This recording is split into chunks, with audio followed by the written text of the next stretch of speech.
Let's not get too far removed. What letter starts off the Torah? What letter starts off the Quran? How come those letters start off the Quran and not the Aleph and the Alif?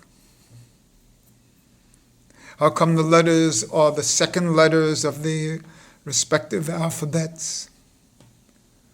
What does it mean that there should be the second letter rather than the first letter in these Bibles and Qurans, in that level of consciousness?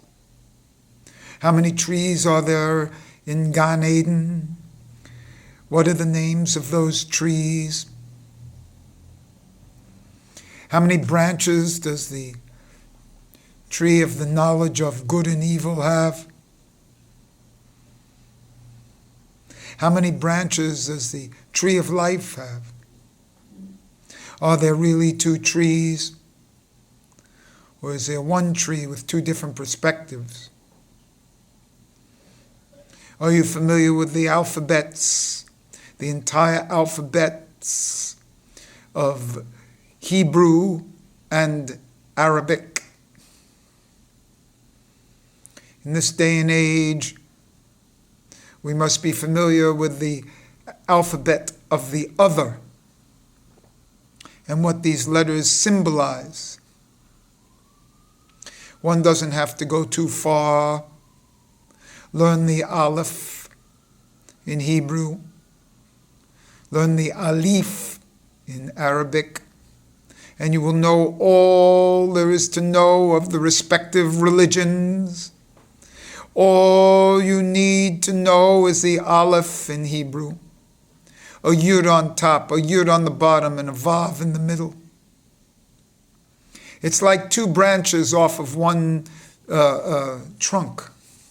The Vav in the middle is the trunk. They say in the future that the Aleph in Hebrew will be written not with a slanted Vav in the middle, but with a straight line Vav in the middle. So a Yud, a Vav, straight Vav, and a Yud.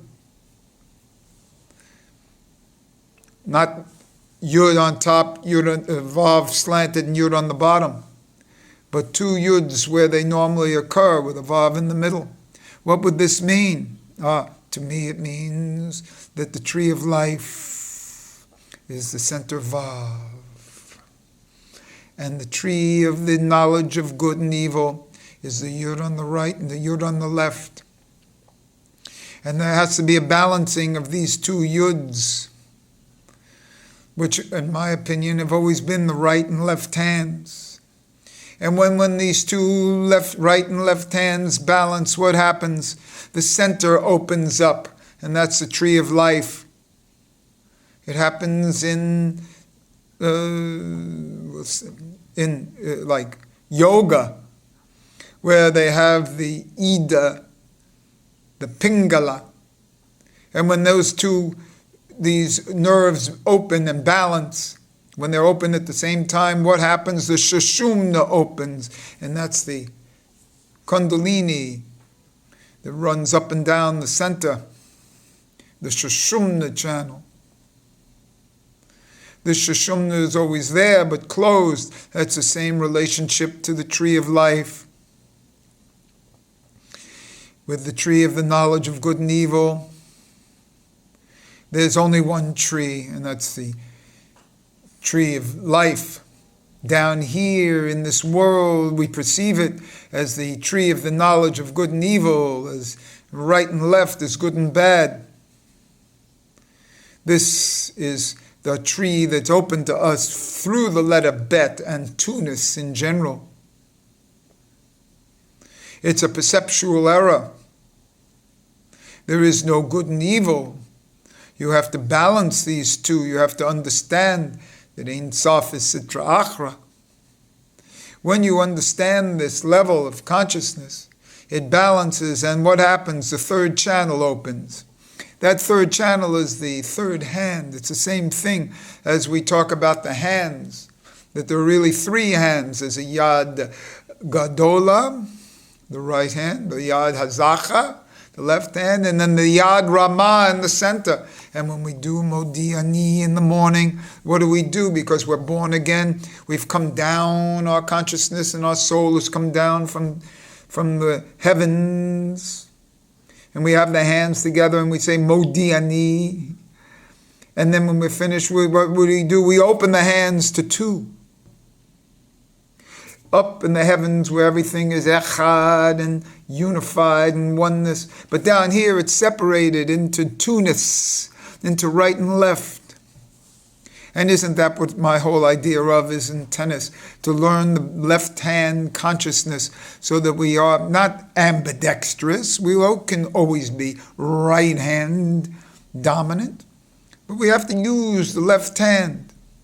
That left-hand usage balances ourselves to a good enough extent that opens the center hand. So when we come down whole, and then we open up into the two hands.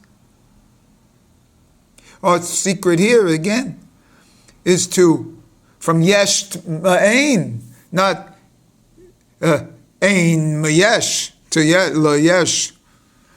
So the whole point is that we have to unify these two hands and then come back into oneness. That opens up the Shashumna. That's the real intuition. It's beyond intuition. It's a spirituality that's beyond intuition. Left hand usage opens up right hand brain, which is Chokhmah. And that's kind of intuitive brain, the eyes, intuition. And when there's a balance between the intuition of Kabbalah and the left brain, right hand of the Bina and the intellect, which is always there, but they're separated. So when they say that the brain is working on 5%, it's because the right brain, the Chokhmah, is not permitted to be used. Not in my schooling system that I went through. Anytime I had an intuition, I was wrong. So here, one has to learn how to use their intuition, which is accompanied with the left hand. And then there's a balance of the Chokhmah, Bina. And when that opens up, then the third channel opens. And then we get to Keter, Das, Tiferet, Yesod, Malchus. That opens up the center channel. Great belly button, unconscious chakra, the Chav.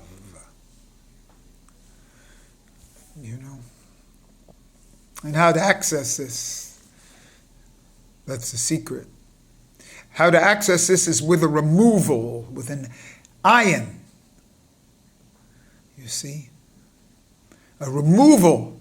That's why it's called ayin sof. The highest level is given in the negative, like anarchism, or ahisma. It's a removal, an eraser. That's what our great secrets are. That's what we have to do. Erase. And then let the intuition come in. With real oneness. See? And that's where we are today. And then this new methodology of a non-didactic explication here, going to be like throwing out questions for you to fill in the blanks yourselves. It's an Ein Sof. There's no end. That's the beauty of it. There's no exit. There's no way out. It's in perpetuity. That's where we are.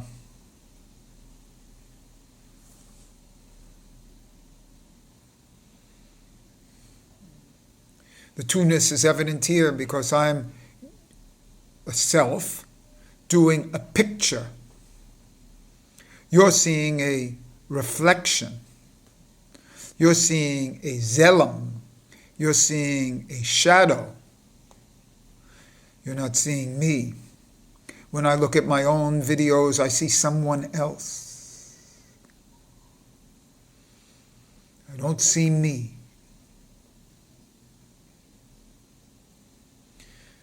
And that's where we are today.